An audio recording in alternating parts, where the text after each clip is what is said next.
This conference will now be recorded. All right, we are live. All right. Thank you, everybody. We'll go ahead and call the meeting together of the MPO Policy Board for the 13th day of March 2025.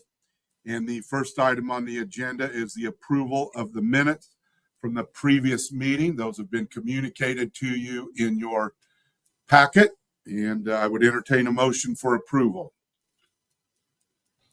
So moved by Gary. And did you want to do a roll call? Oh, goodness. Yeah, you're right. I forgot to do the roll call. I'm so busy looking at the sheet because the sheet, Gary, it showed you weren't coming either. So I'm not sure what's going on with the sheet I got today. So we'll go ahead and call the meeting to order, and we'll start with a roll call vote. Aaron Easter. Present. David Byers.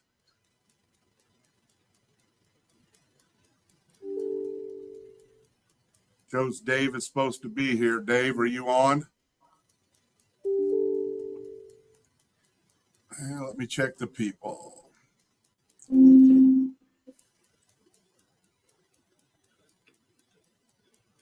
I don't see David on. I thought I saw him on earlier, but I don't see him on now. So Gary Schroeder. Present. Steve Snyder. Present. Cindy Murray. Here. Mike Gibson. Present. Scott Chandler. Here. Okay. Is there anybody that is on that I have missed? All right. Hearing none, we'll go back to the approval of the minutes from the previous meeting. Those have been communicated to you in your packet. We have a motion from Gary Schroeder. Do I have a second? Second, Steve Snyder. All right. We'll have, is there any further discussion, changes, or Scribner's errors? Hearing none, I will conduct a roll call vote. Aaron Easter. Aye. Gary Schroeder. Aye. Steve Snyder. Aye. Cindy Murray. Aye. Mike Gibson. Aye. Scott Chandler. Aye. The motion is approved. Thank you, everyone. The next item on the agenda is Resolution T25-02, a resolution to amend the 2024-2028 Transportation Improvement Program. And Tim will be handling that. Yes, just right before we do that, I would like to note that Commissioner Byers has joined us. So he is on here with us. So just for the record, if we could note that he is here. Okay. All right. Thank you. Yep.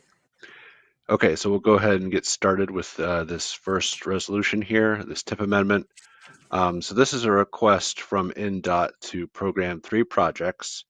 The first 2 projects are to address some soil issues, specifically to repair some MSE walls. So those first 2 projects are both district-wide projects at various locations, and we are included in those. So that's why we got those 2 on the board. And then the last one is a sidewalk and ramp project along Special 52, and that is from US 231 to 1.3 miles east of US 231, which is right by Morehouse Road there. So that is part of a larger effort to kind of tie in and get some pedestrian safety and connectivity out there, and that should help us to connect with the project the county just did. So all that is kind of part of our overall strategy to improve pedestrian connectivity in that area. Technical Transportation Committee did review this amendment request at its February meeting, and they did recommend approval. So are there any questions before we take a motion?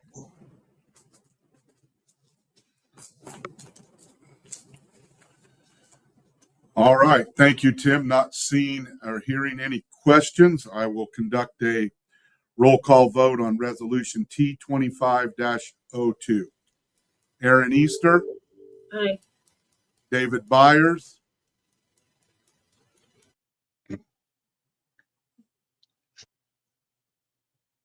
Dave, I think you're muted. Looking at maybe.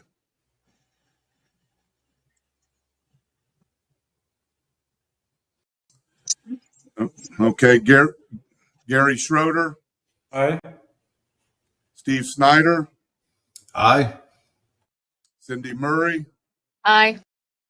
Mike Gibson, Aye. Scott Chandler. Aye. The motion carries. Thank you, everyone. The next item on the agenda is resolution T 25-03.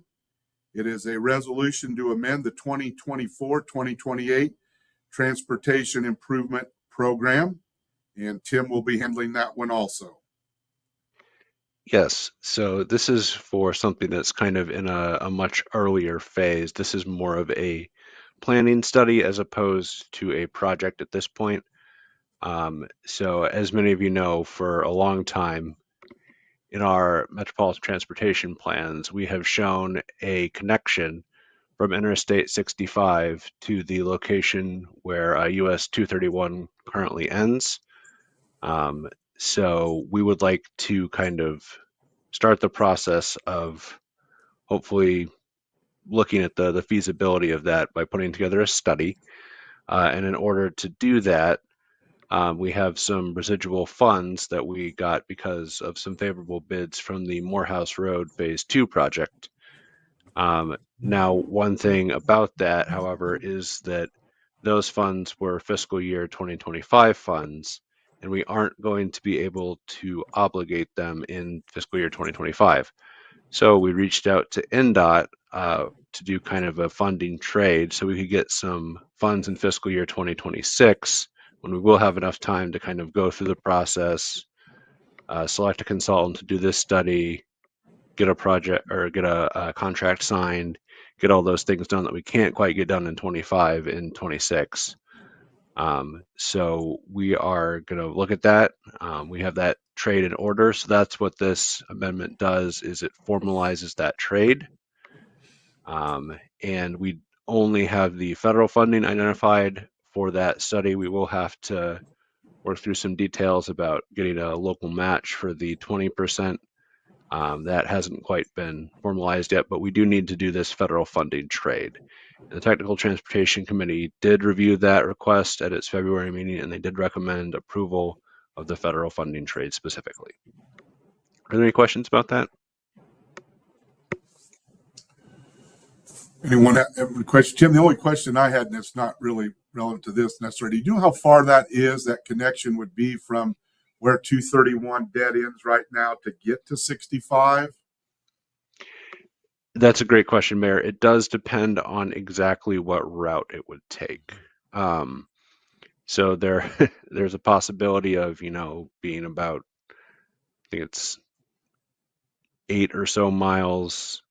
There is something in the Wabash Tippecanoe Township's plan that shows a rough estimate of what the corridor might look like. Now that has not been taken through a formal engineering study, and that can change things one way or the other. There are some other possibilities for routes it could take that may shorten or lengthen it. No, that's fine. That's close enough. I was just curious. We've got a lot of cars moving down through that area and coming into the various communities. So that's those things are very important, those ingress and egress points. So, all right, thank you. Does anybody else have a question for Tim on this particular resolution to make this trade with NDOT on these funds? Hearing none, I would entertain a motion to approve this resolution.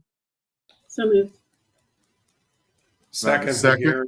Gary, second. Thank you, Gary. All right, I'll conduct a roll call vote. Aaron Easter, Aye. Dave Myers, Must be having technical problems. Gary Schroeder, Aye. Steve Snyder, Aye. Cindy Murray, Aye. Mike Gibson, Aye. Scott Chandler. Aye. The motion is approved. Thank you, everyone. All right, that takes us to the APC report. Under that, we have the MPO update, and it looks like Tim is handling all of those. So, Tim, just go through those, ask for questions when you're done. If we don't have any, then just move on to the next item. Okay, sounds good. I'll go ahead and do that. So the first thing we kind of wanted to update you on is the status of the FY 2026 TIP. So we did hold our public meeting for that last night, which is a good step. That keeps us on track. So we had a few comments that we were able to address. Additionally, we do still have to address NDOT comments. So we have had some email exchanges between our staff and NDOT staff. We have most of those cleaned up. We will be adding all that recent TIP amendment information that we just talked about earlier to the document. So those will be going in as well. We are still waiting for comments from FHWA and FTA on the document. As many of you know, with some of the shakeups that have been happening at the federal government level, we don't have a good timeline for when we would receive those comments. At this time, we are still anticipating being able to present the document at the May meeting for adoption, which is what NDOT had asked us to do. However, again, it does depend on what the federal agencies do and whether or not they can sign off on it by that time. We don't know. So for now, we're still holding to that May timeline, but we'll have to wait and see a little bit. Are there any questions?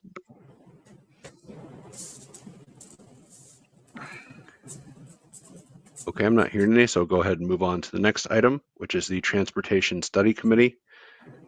So this committee is one of the subcommittees of the Area Plan Commission, and they are helping us out with our 2055 Metropolitan Transportation Plan.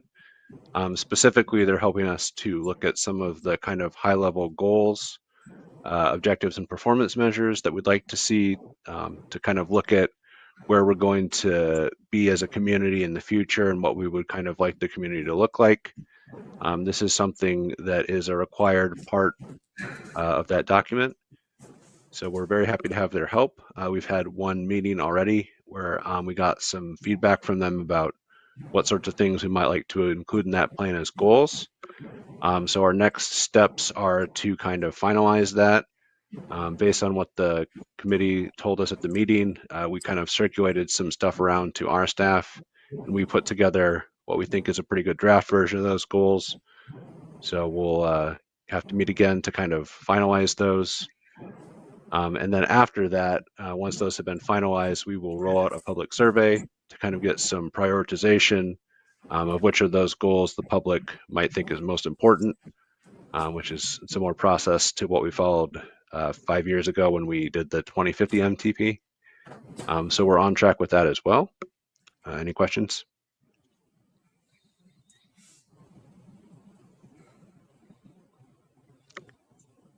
Okay, I'm not hearing any, so I'm going to go ahead and move on to our next item, which is the federal funding obligation. So this, we're kind of getting down to crunch time because all of our FY 2025 federal funds must be obligated by April 24th. So we have a little bit over a month to finalize everything. We are in a pretty good position on most things. So the STIP does reflect the fact that we flexed FHWA funds to FTA for the Paramount Drive and Sagamore Parkway intersection improvements. So we have officially requested that federal fund transfer now that that's in the STIP. So that should be taken care of. So that's a good step. And we are working on a FEMAS request for the Sagamore Parkway project. And then once that FEMAS request has been submitted, the funds will be officially obligated. Again, that's a good thing. That's what we want our that's like our target is to get those funds obligated. Now we are closely monitoring some of our remaining federal funds, specifically for the Soldiers Home Road Phase 2, the PE of that project, as well as the Emergency Vehicle Preemption PE. We still do have a few things to sort out on that before we can get those officially obligated. Those are looking a little bit tighter to get those obligated by the 24th.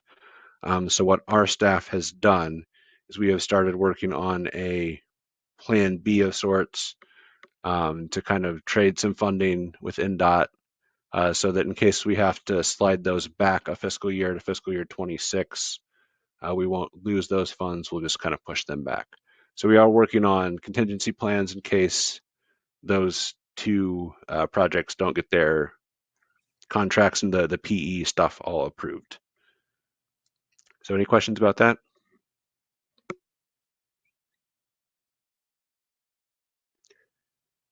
Okay, I'm not hearing any, so we'll go ahead and move on to the next item, which is the quarterly project report. So I'll just go through kind of some of the highlights for this and then go ahead and take questions at the end. So for Tippecanoe County, the North 9th Street Road Bridge project, that is on track for a November 2025 funding. So everything is going well with that. Phase 1 of the Morehouse Road project was open to traffic in November. The county is working on closing out the purchase orders for that phase. Phase 2 is proceeding as scheduled. So that's good. We have some good progress on that project. And then the Yeager Road and McCutcheon pedestrian safety projects, both of those are being closed out.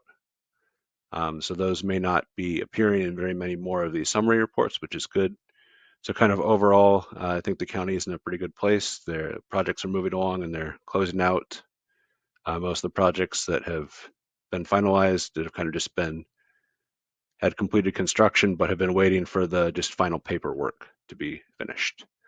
Moving on to Lafayette, the South 9th Street project. This was split into multiple phases. Some of those different phases are on a little bit of a tight timeline, but they are on track to hit their project milestones. So we shouldn't have too many concerns about federal funding for that, which is good. And then for West Lafayette, we are continuing to monitor the Soldiers Home Road project and the various phases of that. We do have one of our staff members that attends the bi-monthly project update meetings that are held with West Lafayette and the consultant. So we're kind of tracking that as well. Okay, are there any questions about any of these projects?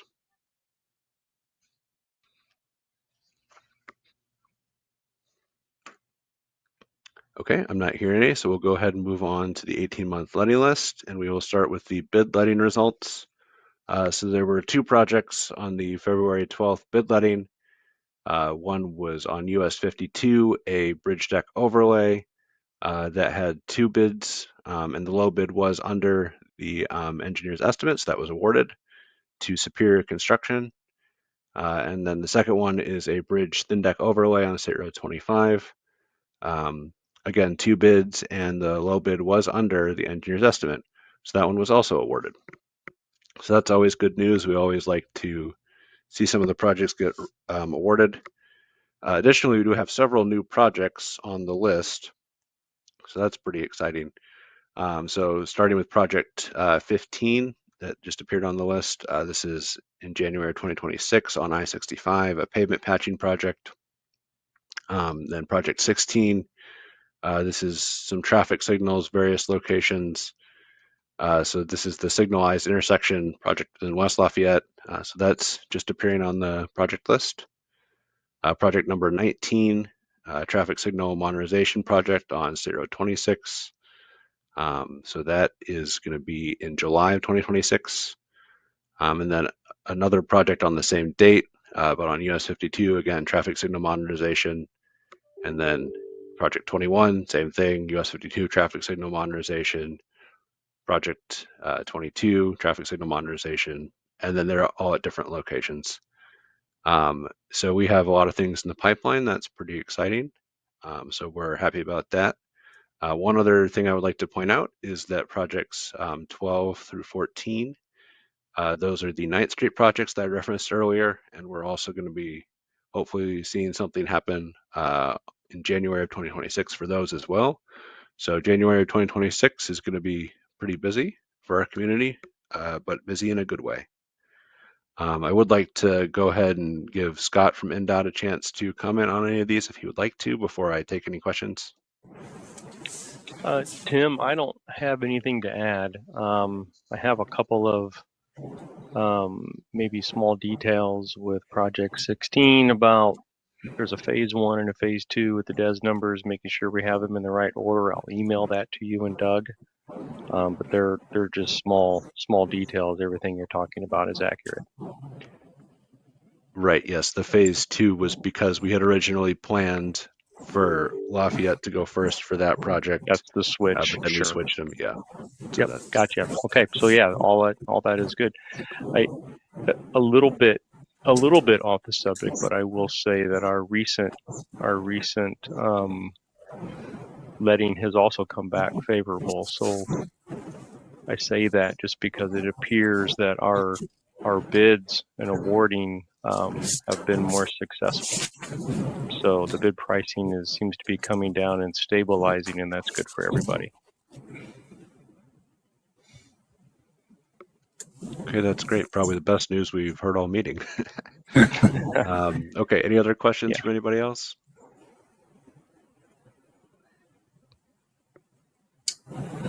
All right, and hearing none, thank you, Tim, for those presentations, and Scott, we appreciate the information.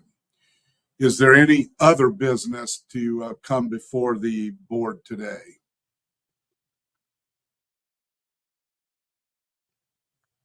All right, hearing none, we'll go into the citizen comment phase.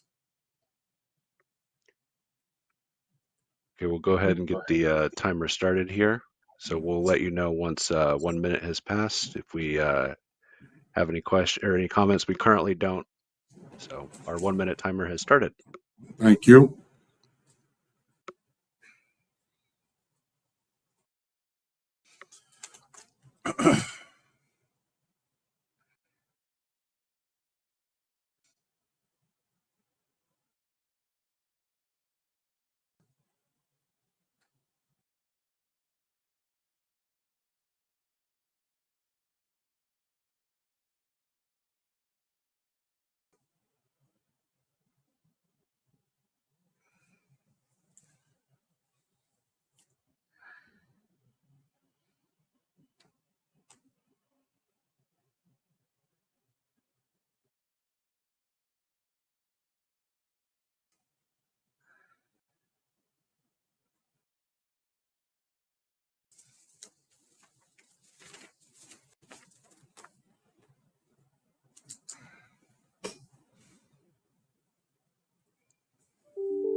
Okay, looks like we have not received any public comments and our waiting period has elapsed. Great, thank you. All right, I would entertain a motion to adjourn. So moved. Second. Okay, we have a motion from Gary Schroeder and a second from Mayor Easter, and I will conduct a roll call vote. Aaron Easter. Aye. Gary Schroeder. Aye. Steve Snyder. Aye. Cindy Murray. Aye. Mike Gibson. Aye. And Scott Chandler. Aye. Motion carries. We're adjourned. Thank you, everyone. Thank you. Have a good day. Thank you. Take care.